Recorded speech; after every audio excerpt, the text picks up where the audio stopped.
जिला अध्यक्ष के घर को इस तरीके से घेर लिया गया जैसे कि किसी आतंकवादी के यहाँ रेड हो रहा हो। उनके जितने परिवार के सदस्य थे उनका मोबाइल ऑफ करा दिया। स्वास्थ्य मंत्री जी को बताना चाहिए कि स्वास्थ्य विभाग ने अगर प्रगति की है उनके कार्यकाल में तो ये प्रगति दिखती क्यों नहीं है। भाजपा का फोबिया है उनको, सपने में भी उनको भारतीय जनता पार्टी नजर आती है। तुष्टीकरण का जीता जागता उदाहरण इरफान अंसारी। अस्पताल में तो सीसीटीवी फुटेज लगा हुआ है, सीसीटीवी लगा हुआ है। सीसीटीवी फुटेज को जारी करे राज्य सरकार कि वो जनरल डायर की पुलिस को यूज करके, उसी तरीके से यूज करके हमें राष्ट्रवादी कार्यकर्ताओं को डरा लेंगे, तो ये इनकी गलती है साहब। तो कहना चाहेंगे अफसरों को, साहब आप जवाबदेह हैं, आप पब्लिक सर्वेंट हैं, लेकिन कहीं ना कहीं सरकार के टूल किट और सरकार के एजेंट बनने की। इरफान जी सीसीटीवी फुटेज दिखाई और भाजपा नेताओं को चिन्हित कीजिए कि उन्होंने तोड़फोड़ की।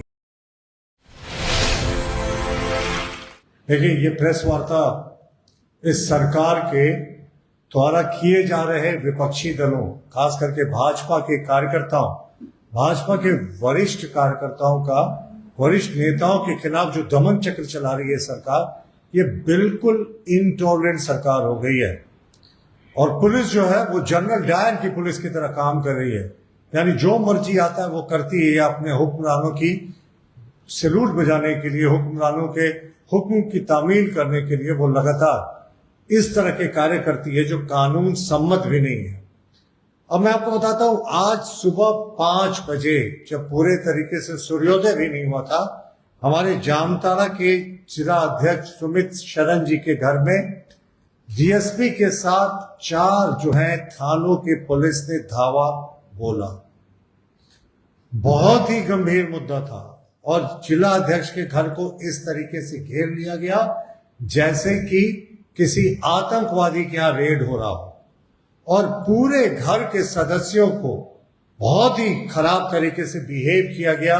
पुलिस के अधिकारी थे, महिला पुरुष पुलिस अगर थी तो वो सामने कहीं दिख नहीं रही थी, संभवतः वो जीप में बैठी हुई थी। पुलिस के जो पुरुष थे, सिपाही और अफसर थे, वो घरों में घुसे, महिलाएं भी वहां थी। प्रोटोकॉल का पालन नहीं हुआ और जिला अध्यक्ष के घर की एक तरीके से सीज करके तलाशी ली गई। उनके जितने परिवार के सदस्य थे उनका मोबाइल ऑफ करा दिया। तो कहीं ना कहीं ये जो पुलिस का दमन चक्र है, ये सारे नियम कानून विरोध है। हम इसका कड़ा प्रतिकार करते हैं। इसके पूर्व भी फर्जी एफआईआर हुआ था भारतीय जनता पार्टी के जामताड़ा जिले के 8 प्रमुख नेताओं पर, उसके खिलाफ भी हमने प्रदर्शन किया था, पुतला फूका था। और इस पूरे मामले की मैं पृष्ठभूमि आपको बताता हूं कि जामताड़ा सदर अस्पताल में एक महिला थी, गरीब परिवार से आती थी, रीना देवी, और उनके गर्भवती बच्चे की प्रसव के दौरान मौत हो गई। उस समय उनके परिजनों ने डॉक्टरों पर लापरवाही का आरोप लगाया था। भारतीय जनता पार्टी के माननीय प्रदेश अध्यक्ष आदित्य साहू जी के निर्देश पर कमेटी गठित हुई। माननीय जो हमारे महामंत्री हैं अमर बाउरी जी के नेतृत्व में कमेटी गई। कमेटी ने जांच रिपोर्ट भी सौंपी, सभी पक्षों से बातचीत की। हमारे जो प्रदेश के उपाध्यक्ष पूर्व सांसद सुनील सोरेन जी हैं, उनके नेतृत्व में भी जामताड़ा एसपी से मिलकर इस एफआईआर को उठाने की मांग की गई थी। देखिए स्पष्ट मांगना है कि उस दिन जो मौत हुई उसके बाद कुछ लोगों ने परिसर में तोड़फोड़ की। भारतीय जनता पार्टी के नेता कार्यकर्ता इस मुद्दे पर बहुत मुखर थे और पुलिस को बैकफुट पे आना पड़ा, एडमिनिस्ट्रेशन को बैकफुट पर आना पड़ा। ये माननीय स्वास्थ्य मंत्री जी का गृह जिला है। स्वास्थ्य मंत्री जी को बताना चाहिए कि स्वास्थ्य विभाग ने अगर प्रगति की है उनके कार्यकाल में तो ये प्रगति दिखती क्यों नहीं है। देखिए लोग, जो गरीब लोग हैं, उनका आज भी सबसे बड़ा राहत देने का अगर कोई सिस्टम है तो वो सरकारी अस्पताल है। लेकिन जो स्वास्थ्य मंत्री हैं वो बदले की भावना से वो पूरे तरीके से ग्रसित रहते हैं। भाजपा का फोबिया है उनको, सपने में भी उनको भारतीय जनता पार्टी नजर आती है। बांग्लादेश, रोहिंग्या और मुस्लिम घुसपैठियों के पक्ष में वो जितना बोलते हैं वो झारखंड के मरीजों के पक्ष में कभी नहीं बोलते। तुष्टीकरण का जीता जागता उदाहरण इरफान अंसारी, और ये सारे पुलिस की दमनकारी जो कार्रवाई है ये मुख्यमंत्री कार्यालय और इरफान अंसारी के इंटरवेंशन पे हुई है। ये हम इसकी बहुत निंदा करते हैं। हमारे माननीय प्रदेश अध्यक्ष आदित्य साहू जी, लगातार इस मुद्दे पर नजर बनाकर बैठे हैं, बहुत ही दुर्भाग्यपूर्ण है। देखिए, बीजेपी नेताओं पर जब एफआईआर हुआ तो हम लोगों ने इस एफआईआर के खिलाफ विरोध प्रदर्शन किया, प्रशासन का पुतला फूका और कमेटी की मैंने आपको चर्चा कर दी। सिर्फ सुमित शरण जी जो हमारे जामताड़ा के जिला अध्यक्ष हैं, उनके खिलाफ यह कार्रवाई नहीं हुई है, बल्कि 8 नेताओं पर एफआईआर हुआ। हमारे महामंत्री कमलेश मंडल जी, कुणाल सिंह जी, प्रदीप रावत जी, बच्चू साहू जी, आकाश साहू जी, तमाम सारे निर्दोष लोग हैं। दरअसल पूरे क्षेत्र में रीना देवी और उसके बच्चे की मौत के खिलाफ इतना जबरदस्त आक्रोश था कि जनता सड़कों पे थी और इनको कोई मिल नहीं रहा था बलि का बकरा, तो इन्होंने भारतीय जनता पार्टी के नेताओं के खिलाफ मुकदमे दर्ज कर दिए। अस्पताल में अगर कोई तोड़फोड़ हुई है, जिसने भी किया, हम भी उसकी निंदा करते हैं, पर हमारी भारतीय जनता पार्टी की प्रदेश अध्यक्ष ने भी मांग की, हम भी मांग करते हैं, अस्पताल में तो सीसीटीवी फुटेज लगा हुआ है, सीसीटीवी लगा हुआ है, सीसीटीवी फुटेज को जारी करे राज्य सरकार। जो स्वास्थ्य मंत्री इरफान अंसारी है वो जारी करे और बताए कि कहां भारतीय जनता पार्टी के नेता जो है वो कहीं तोड़फोड़ करते दिख रहे हैं। चैलेंज है हमारा आपके माध्यम से, वो दिखाए कि कहां हम लोगों ने तोड़फोड़ की है। दूसरी बात कि इससे पहले एक जनरेटर में आगजनी की घटनाएं हुई थी, वो इरफान अंसारी के ही समूह से, उसी ग्रुप से आने वाले कोई लोग थे जिनको वो जानते भी थे। पूरे मामले को रफा दफा कर दिया गया, जबकि सीसीटीवी फुटेज पे ये भी कैद है। तो ये कैसी दोहरी राजनीति, सरकार की बर्बरता चरम पर है, पर उन्हें लगता है कि वो जनरल डायर की पुलिस को यूज करके, उसी तरीके से यूज करके हमें राष्ट्रवादी कार्यकर्ताओं को डरा लेंगे। तो ये इनकी गलती है साहब। 1984 में जब हमारे 2 सांसद थे, तब तो हमारे जो हिम्मत थे और हमारे जो जज्बे थे उसमें कोई कमी नहीं आई।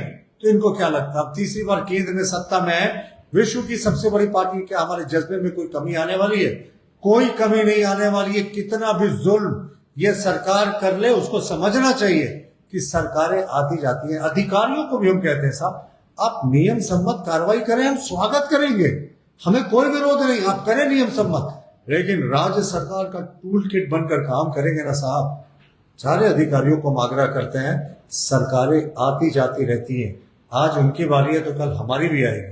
और जिन्होंने हमारे कार्यकर्ताओं पर बेवजह फर्जी मुकदमे लादा है और हमारे जिला अध्यक्ष के सुबह घर में 5 बजे रेड करवाया, उनके परिजनों को भयभीत कराने का काम किया, हम उनको भी कभी भूलने वाले नहीं है।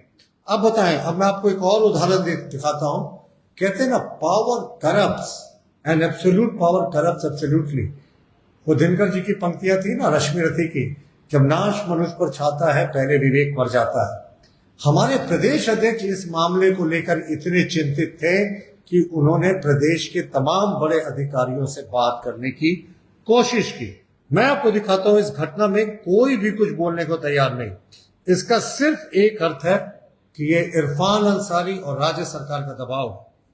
मैं जो नंबर आपको दिखाने जा रहा हूं, जिसमें प्रदेश अध्यक्ष जी फोन कर रहे थे और वो नंबर नहीं उठाया जा रहा था, यहाँ की डीजीपी मैडम का है, जो एक दिन रिटायर होने से पहले जिनको 2 वर्षों का कार्यकाल मिल गया। तो कैसे आप उनसे राजधर्म की और निष्पक्षता की उम्मीद करते हैं? ये वीडियो देखिए, और ये नंबर सार्वजनिक नंबर है, उनका ऑफिशियल नंबर है, कोई भी नंबर को बात कर सकता है, तो ये दिखाने में कोई परहेज नहीं।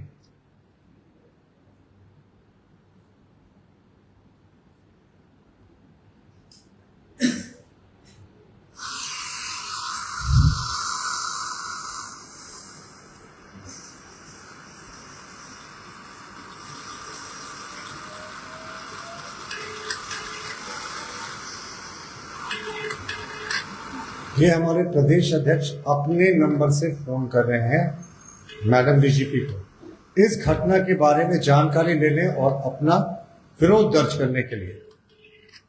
फोन नहीं का नहीं उठा। अब जब समझिए, सांसद का एक प्रोटोकॉल होता है, वो किसी विधायक भी जो है ना, उसका भी एक प्रोटोकॉल डीजीपी और चीफ सेक्रेटरी से ऊपर होता है। ये तो माननीय सांसद है जो प्रदेश अध्यक्ष भी है, यही नहीं, हमारे माननीय सांसद जी का आप देखिएगा 11:15 पे उसी नंबर पे उन्होंने व्हाट्सएप किया, श्री आदित्य प्रसाद साहू जी, माननीय प्रदेश अध्यक्ष एवं सांसद राज्यसभा भाजपा झारखंड, आपसे बात करना चाहते हैं। ये डीजीपी मैडम का ऑफिशियल नंबर है, फिर भी कोई जवाब नहीं आया। हम प्रेस कॉन्फ्रेंस करने बैठे हैं, लगभग 1.5 घंटे से ज्यादा का समय बीत गया, लेकिन कुछ नहीं हुआ। तो हम कहना चाहेंगे अफसरों को, साहब आप जवाब दे हैं, आप पब्लिक सर्वेंट हैं, लेकिन कहीं ना कहीं सरकार के टूल किट और सरकार के एजेंट बनने की दौड़ में आप इतने अपने आंखों पर पट्टियां बांध देते हैं कि आपको याद नहीं रहता है कि आप आईएएस और आईपीएस बने हैं तो आपने संविधान को अपहोल्ड करने की शपथ ली है, ना ही किसी राजनीतिक पार्टी के एजेंट और टूल किट बनकर काम करने का आपने शपथ लिया है। सरकारें आती जाती हैं साहब, काम आपको कानून के मुताबिक करना चाहिए। तो अंत में मैं फिर से बहुत कड़ी निंदा करता हूं, माननीय प्रदेश अध्यक्ष जी पूरे घटनाक्रम पर नजर बनाए हुए हैं, और जो ये हॉस्पिटल में भारतीय जनता पार्टी के नेताओं के द्वारा तोड़ फोड़ का फर्जी आरोप इरफान अंसारी लगा रहे हैं, बोल रहे 1 करोड़ की तोड़ फोड़ हुई। हम तो चैलेंज करते हैं, इरफान जी सीसीटीवी फुटेज दिखाइए और भाजपा नेताओं को चिन्हित कीजिए कि उन्होंने तोड़फोड़ की है। और जनता के आक्रोश को आप भारतीय जनता पार्टी के नेताओं को बलि का अगर पकड़ा बनाने की सोचते हैं तो ये कतई उचित नहीं है। हेल्थ के क्षेत्र में प्रगति हो रही है, देश में हो रही है, झारखंड में भी हुई है, लेकिन अभी भी इरफान अंसारी के आने के बाद ये हेल्थ सिस्टम वेंटिलेटर पे हो गया। और कोई रीना देवी की मौत और उनके जो जन्मे बच्चे की मौत पर प्रश्न उठाता है तो उसके खिलाफ एफआईआर होता है। इस तुगलकी फरमान से हमारे राष्ट्रवादी दल के कार्यकर्ता नहीं डरने वाले, और पुरजोर तरीके से हम आंदोलन की राह अपनाएंगे। लेकिन इस सरकार को समझना चाहिए कि इस तरीके से हमारे जिलाध्यक्ष के घर सुबह 5 बजे उनके परिजनों की उपस्थिति में, महिलाओं की उपस्थिति में 4 थाने के पुलिस और डीएसपी के द्वारा रेड कराएंगे ना, तो हम भी चुपचाप बैठने वाले नहीं है। जो कानून सम्मत और जो हमारे लोकतांत्रिक अधिकार है उसके तहत हम भी कार्रवाई करने को बाध्य होंगे। धन्यवाद।